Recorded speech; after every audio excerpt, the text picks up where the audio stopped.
कांदा उत्पादक शेतकरी संघटना महाराष्ट्र राज्य अध्यक्ष भारतजी दिघोळे साहेब यांच्या नेतृत्वाखाली वेळोवेळी संघटनेने लढा दिला व 20% निर्यात शुल्क ही हटवण्यात आली। त्यामध्ये शेतकऱ्यांचा खूप मोठं यश म्हणावं लागेल व अध्यक्षांचं पण यामध्ये मोठं यश आहे।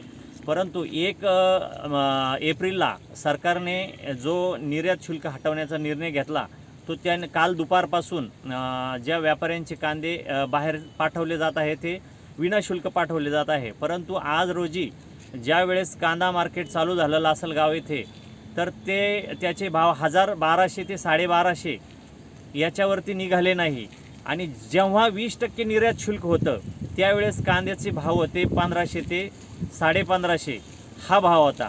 परंतु आज रोजी निर्यात शुल्क हटून देखील कांद्याचे भाव पडले।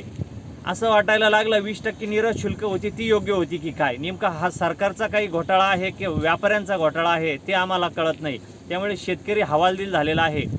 आमच्या मते 20% निर्यात शुल्क जेव्हा हटवली आम्हाला एक समाधानकारक असं वाटत होतं। 2000 ते 2200-2500 पर्यंत उन्हाळ कांद्याचं मार्केट जाईल, परंतु परिस्थिती ही उलटी झालेली आहे। त्यामुळे सरकारने यावर योग्य तो निर्णय घ्यावा। मार्च महिना अखेर कांद्याला 1400 ते 1500 रुपये भाव मिळत होता, परंतु आज लासलगाव कृषी उत्पन्न बाजार समितीमध्ये लिलाव सुरळीत सुरू झाले। त्यात 200 ते 250 रुपयाची घसरण आहे, म्हणजे 1250 रुपयापर्यंत आज कांदा विकत आहे।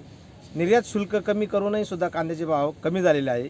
माझं शासनाला या ठिकाणी म्हणणं आहे की कांद्याला भाव मिळण्यासाठी शासनाने प्रयत्न करावे ही अशी माझी शेतकऱ्यांच्या वतीने मागणी आहे।